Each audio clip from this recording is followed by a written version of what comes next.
السلام عليكم، يا اهلا وسهلا. اش اخباركم؟ لاباس عليكم؟ نتمنىكم ان شاء الله تكونوا على خير وبخير في كل لا فيديو. ان شاء الله نلقاكم في احسن الاحوال. نهار جديد، فيديو جديد. اليوم كي تتشاهدوا معايا ان شاء الله غادي نحضر معكم وصفه من وصفات رمضان، معسلات اللي هما لسان الطير بمذاق الشباكيه. الصراحه تيجيو ولا اروع، مذاق شكلا كما تيقول المثل، يعني شكلا ومذاقا. الذوق ديالهم خطير يا البنات، ولكن راه فيهم كل شيء، يعني نفس المقادير ديال الشباكيه تقريبا، يعني تقريبا 99% كاينين في هذا لسان الطير. ماشي لسان العصفور او لسان الطير اللي المعتمد اللي تنصايبوه بالعجينه ديال الملاوي، لا، هذا كيف ما تنقول لكم. ونعاود بالمذاق ديال الشباكيه وبالمقادير تقريبا ديال الشباكيه. يلا على بركه الله. قبل ما نبداو لا فيديو ما تنسوش اللايك والبارطاج، وشكرا لكم.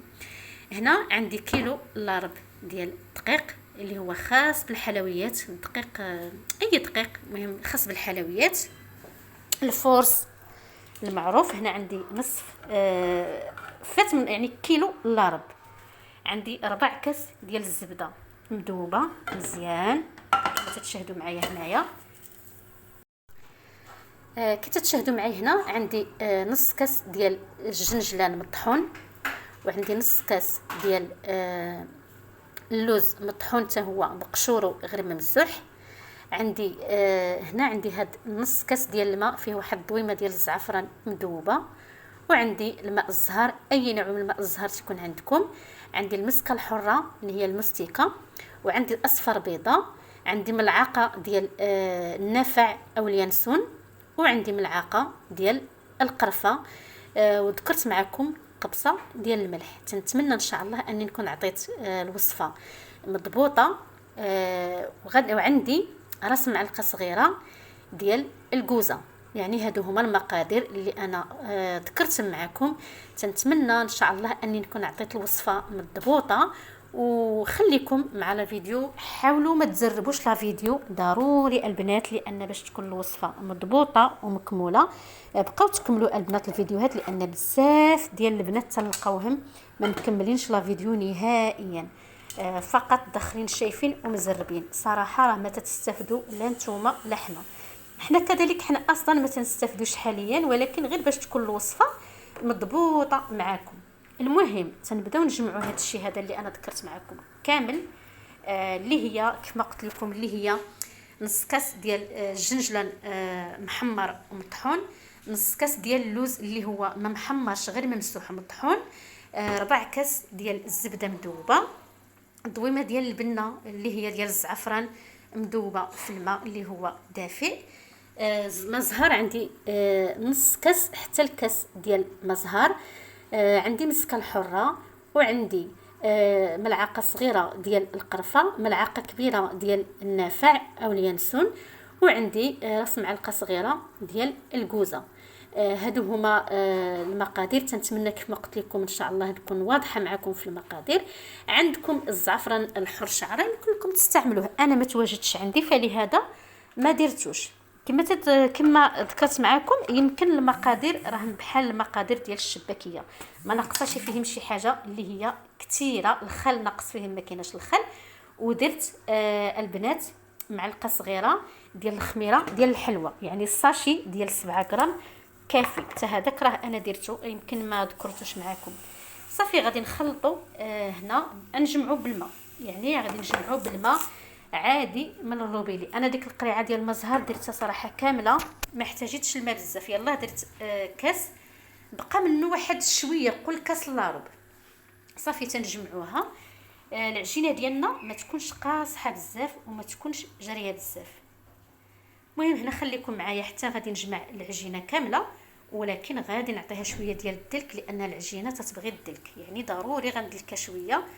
ومن بعد غتشوفوا معايا المراحل كاملين ان شاء الله غادي يعجبوكم. وغادي نقطع كويرات، ضروري غنقطع كويرات باش نبدا تنشكلها. المهم كي تشاهدوا معايا هنا انا ضفت الماء تنضيف عيني ميزاني، يعني انا باش ديك الكاس ما كنتش ناويه نكملو صراحه كامل. صافي هنا حيدتها من هذا البول، ودابا غادي نبدا تندلك فيها مزيان. الدلك راه عارف كل واحد كيفاش تيدلك، صافي هنا غادي ندلكها مزيان البنات، وغنرجع معكم ان شاء الله في الاخر. كي تتشاهدوا العجينه رخوه، ما ثقيلاش بزاف، يعني ما قصحاش وما خفيفاش، موين بحال الشكل ديال الملاوي. اولاد الملاوي راه تتكون شويه خفيفه عليها. هنا بعد ما دلكت العجينه ديالي خليتها ارتاحت واحد شويه. كي تتشاهدوا معايا العجينه رخوه لينه، صافي هنا غادي ندوز نقطع قطعات اللي هما صغارين باش غنشكلها على الكويرات اللي انا بغيت. هكا قبل ما نقطعها كويرات درتها حربول وقطعتها هكذا كي تتشاهدوا معايا قطع باش هكا تتعطيني المهم تتعطيني هكا الفورمه زوينه ديال هذا ديال سميتو ديال الكويرات. هنا غادي نشكل هاد الكويرات كاملين هكذا على هذا الشكل هذا اللي تتشوفوا، ونرجع معكم ان شاء الله. صافي هنا بعد ما شكلت الكويرات ديالي كاملين على هذا الشكل هذا كي تتشوفوا، ما صغارينش بزاف وما كبارينش بزاف، على هذا الشكل هذا. صافي دابا هنا هذا هو الماء اللي شاط معايا، يعني كاس لاروب ديال الماء. هذا هو الماء اللي شاط معايا البنات. للامانه اعطيكم الوصفه مضبوطه مليون في المية. صافي هنا غنغطيها وغنخليها ترتاح واحد 5 ديال الدقائق، ونجيب معكم المقادير التاليه اللي هي المايزينا والزيت. صافي هنا عندي المايزينا ديالي اللي هو النشا ديال الذره، ما ننصحكمش بشي حاجه اخرى من غير، ضروري يكون الذره ماشي الطحين، عفوا يكون النشا ديال الذره ما يكونش الطحين. الزيت زيت المائده العاديه، واحد المصفات هكذا باش نبقاو تنخدموا بها تجينا عمليه. صافي هنا انا راه بديت صراحه لان الكميه شويه يعني لا كونتيتي شويه كبيره، ما نقدرش نديرها معكم كامله لان الفيديو غادي يجيكم طويل، وحنا المشكله راه ما تيتكملش لا فيديو، خالك فيه 6 دقائق ما تيتكملش قليل، فلهذا تنحاولوا نختصروا معكم.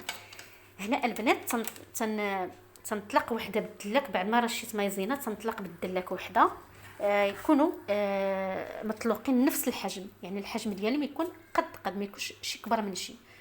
نرشوها هكذا، ندهنوها اول حاجه ندهنوها بالزيت بواحد الكميه ديال الزيت اللي معقوله بحال هكذا، وغنرشوا عليها رشه ديال المايزينا مزيان بحال هكذا كما تشاهدوا معايا دابا. هما البنات راه ساهلين بزاف صراحه، ولكن تيجيو خطيرين، يعني صراحه ماشي لسان الطير المعتمد، لا هذا شكل جديد البنات وتيجي راقي وزوين. تنمشي هكذا تنعمل وحده فوق وحده، بغيتو ديروا 3 ديروا، انا على حسب المقله عندي صغيره درت غير 3، يمكن لكم ديروا حتى ل4، ومن الاحسن ديروا غير 4 وحبسوا باش يجيوكم في الطياب ساهلين. صافي هنا غادي نزيد معكم الثانيه، وغادي نرش حتى هي بالرشه ديال المايزينا نشا الذره، وغادي نعمل وحده فوق وحده، وغادي نطلق بالمدلك في الاخر كلشي. السمك ديالهم يبقى شويه غليظ ما يبقاش رقيق هكذا البنات. ملي تيطيبوا تنطيبوهم ب3 بحال الشكل ديال التريد، يعني بحال ما اننا تنعملوا التريد اللي هي الرفيسه. صافي هنا غادي نضربوها بالمدلك مزيان. نزيد معكم الثانيه البنات، هكا تنزرب باش نحاول نعطيكم فكره تكون واضحه باش ما نطولش عليكم. على هذا الشكل هكذا، يعني بحال ما عملت الاولى، يعني بحال الاولين بحال هادوما.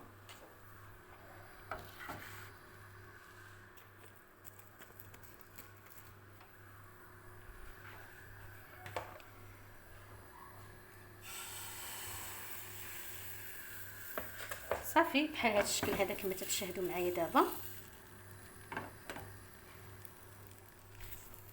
عاوتاني نعمل الزيت ورشه ديال المايزينا، وغادي نحط الاخرى فوق منها، وغادي نخليها على جانب، وغادي نمشي انا اللي عملت الاولى، يعني غنبدا بالاولى، هي ماشي الاولى ديال هي الاولى ديال هادو، اما انا راه ديجا البنات طيبت قربت نسالي، بقاو غير هادو بغيت نشاركهم معكم لان الكميه كيف ما قلت لكم شويه كثيره، ما بغيتش نطول معكم لا فيديو. صافي دابا غادي نجيب هذه اللي هي بقات، يعني لو كنت ديجا سبقت عملتها هذه ماشي معكم كنت درتها قبل، اما انا شاركت معكم غير جوج. هنا صافي نسرحوها مزيان بالدلاك، حاولوا حتى الجوانب يجيونا رقاقين ما يجيوناش غلاظين، حاولوا تمشيو على نفس السمك بحال الوسط بحال الجناب، يعني يكونوا رقاقين حتى هما. ما تكونش رقيقه بزاف شفافه وما تكونش غليظه، المهم تبقى شي شويه موين. يعني بالنسبه للسمك عينكم ميزانكم، ولكن ما هي رقيقه ما هي غليظه. هنا المقله ديالي البنات حيت عادي يجوني ديك الحواف طالعين، انا قلبتها بحال الشكل اني تنطيب الرفيسه اللي هو التريد. غير تنشفوها، راه ما تنطيبوهاش، فقط تنشفوها. هنا صافي غير واحد هكا، واحد 2 دقائق ماشي كامله. هالولين البنات انا طيبتهم كي تتشاهدوا معايا، راه يعني نشفتهم على هذا الحجم بحال هكا وعلى هذا القياس بحال هكا، غير ناشفين. وضروري نغطيوهم بمنديل باش ما يبسوش لينا، باش يبقاو لينا رطبين. ما تخافوش منهم، راه تيتفكوا بسهوله يا البنات، يعني ما تخافوش من هاد وحده فوق وحده. انا غنبدا نفك معكم هنا، راه تيتفكوا بسهوله. هادشي علاش النشا تيلعب دور مهم. الا عملنا الطحين ما غيتفكوش لينا، ولكن النشا تيخليهم يتفكوا بسهوله كي تتشاهدوا معايا. هنا هذه باقا شويه غنخليها تزيد.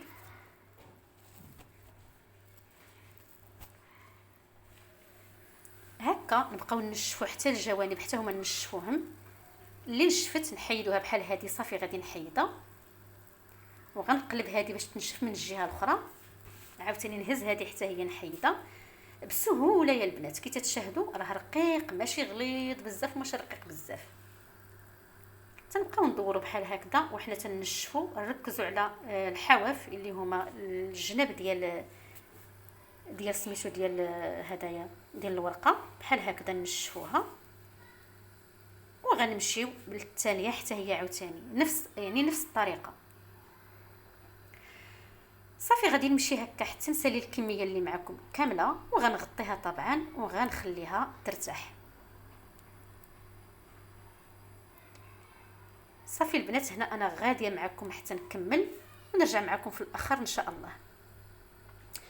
هنا بعد ما بردوا لي رجعت البنات. انا راه بديت عاوتاني دائما حتى تنقرب نسالي عاد تنشارك معكم. المهم اهم حاجه انكم تشوفوا تشوفوا الطريقه.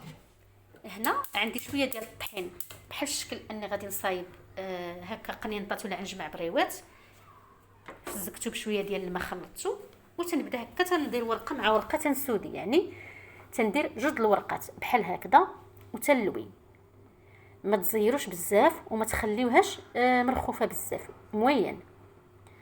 صافي تنلوي هكا على 2 الورقات، تنمشي هكذا حتى نسودي هكا، تنجمع مزيان. عاوتاني نجي للجوانب حتى هما عاوتاني ندوز لهم هكا شويه ديال الدقيق، مشيوها بصبعكم باش ما يبقاش غليظ. وصافي تنمشي هكذا حتى تنسالي الكميه اللي عندي كامله. اما المرحله ديال التقطاع كلشي راه عارف كيفاش. انا فقط حاولت نعطيكم فكره اللي هي جديده وطريقه جديده ديالهم. اما راه عارفه انا ما شاء الله بزاف العيالات عارفين الطريقه ديال السنطر كيفاش تستعمل، ولكن انا حبيت نعطيكم فكره جديده. بالنسبه هذه اللي مقطعه ما تخافوش منها، غادي نسوديها كيف ما شاهدتوا، راه ما تيتحالش معنا نهائيا، ما تخافوش منه. وغادي نمشي تنلوي بحال هكذا حتى نكمل الطريقه اللي عندي كامله بهذه الطريقه، عفوا حتى نكمل الكميه اللي عندي كامله. المهم تنعتذر الا خرجت شي كلمه ماشي هي هذيك، المهم هي ما تكونش محظوره. تنعتذر على الا نطقت شي حاجه ماشي هي هذيك. راه المونتاج البنات راه تنتلفوا، راه فعلا تنتلفوا في المونتاج، خصك تكون عندك تركيز. المهم هنا بعد ما ساليت كل شيء، هذه هي الكميه ما شاء الله تتخرج كميه اللي هي معقوله. حسبت ولكن انا حسب شحال عندي. صافي البنات هنا غندوز للمرحله ديال التقطاع هكذا قطعوهم كيف ما بغيتوا، ولكن احسن طريقه تتكون هي هذه. هاد المجنبه تتكون هي هذه على هذا الشكل هكا. لاحظوا كيفاش مرخوفين معايا، ما مزيرينش بزاف. ولا كتشي وحده مزيره من تكون في وسط المقله نحاولوا بالسكين هكذايا سميتو بالشوكه يعني الفرشيط هكذا نحلوها شويه. الا كنا تنقطعوا ولقينا شي وحده تحلت لينا يمكن تجينا التقطيعه ديال الموس بحال هذه. انا جاتني التقطيعه على البلاصه اللي انا مسوديها في الاخر، ماشي مشكله. الدقيق باقي عندنا، غادي نسدوا ليه هذيك الجوانب ديالها، غادي نسدوهم عادي. صافي هادو هما سميتو لسان الطير ديالي او لسان العصفور. هنا هادشي اللي انا حصلت عليه ما شاء الله كميه وفيره. في هذه الاثناء انا حطيت الزيت الزين وراه ولا زين نيت. حطيت الزيت تسخن على بوطه اللي هي ما مجهداش بزاف وما حضرش بزاف، المهم موين، يعني على نار اللي هي معتدله. صافي هنا وغادي نبداو نقليو. غير هي البنات واحد الملاحظه، ما تعمروش المقله بزاف، ضروري خليو ديك لي سباس بيناتهم لان تيتنفخوا لينا شويه باش ما يتلصقوش لكم مع بعضهم. وحاولوا ملي تجيو تحطوها دائما هكا خرجوها شي شويه هكذا، خرجوها بالاصبع ديالكم، بركو هكا من التحت وخرجوا لي هذيك اللفه ديالها، يعني ديك اللويه ديالها، باش تجينا على الشكل وريضه، تجينا رائعه. وراك شفتوا في المقدمه صراحه المنظر، اما المذاق ما نعاودش لكم. صافي تنمشيو على هذا الشكل هذا بحال هكذا، نحلو كيف ما قلت لكم ضروري نحلوهم بحال هكذا ونخليوهم يتقلاو، وحنا تنقادو بالفرشيط. الا جاتنا شي وحده مشدوده نحاولوا نفكوها. هكذا البنات تيطيبوا مروحين. وشوفوا كيفاش تيتحلوا معنا على هذا الشكل هذا. العسل تكون بارده، ما تكونش العسل سخونه، ضروري العسل ديالنا تكون بارده وتكون العسل شويه خفيفه، ما تكونش ثقيله.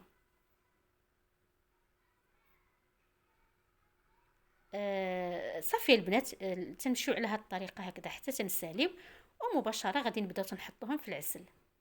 انا راه طيبت الكميه الاولى، يعني القليه الاولى رانا حيدتها، كي تشاهدوا معايا انا درتها في العسل كي تشاهدوا معايا راه خفيف ماشي قاصح. غير يذهبوا لينا نحطوهم، ما نخلوهمش يوليو قهويين، غير يشدوا لينا ديك التذهيبه يولوا لينا مذهبين، حيت العسل تزيد تكمل ليهم سميتو، تزيد العسل تكمل ليهم الحموريه. وهانتي ما شاء الله ما شاء الله جاو صراحه الطب، جاو رائعين البنات. بالنسبه للشكل زينوهم باش ما بغيتو، اللوز ايفيلي، الجنجل الاحمر، الابيض، الكحل، باش ما بغيتو. انا صراحه عزيز عليا ديك الجنجل الابيض، ديجا كان عندي منقي ومحمر شي شويه زينت به. اما نتوما التزيين تيبقى اختياري. هانتي البنات كي تتشاهدوا الرطبين هشاشين تيدوبوا في الفم، رائعين صراحه. انا بالنسبه لي هادو نفضلهم على الشباكيه والله، ما تيجوش هزين الزيت بزاف وما تيجوش هزين حتى العسل بزاف، يعني ما تيجوش حلوين بزاف. وهذا هو الشكل النهائي البنات. تنتمنى الى عجبكم لا فيديو ديال اليوم، فضلا وليس امر لايك والبارطاج. وبغيتكم هذا الفيديو توصلوه لعدد كثير من اللايكات البنات، بغيت نشوف فيه كميه ديال اللايك، لان البنات راه فعلا تنتعبوا على الحاجه باش نحطوها باش نقدموها لكم في احسن حله، ودائما مع افكار جديده. والى اللقاء لفيديو قادم باذن الله.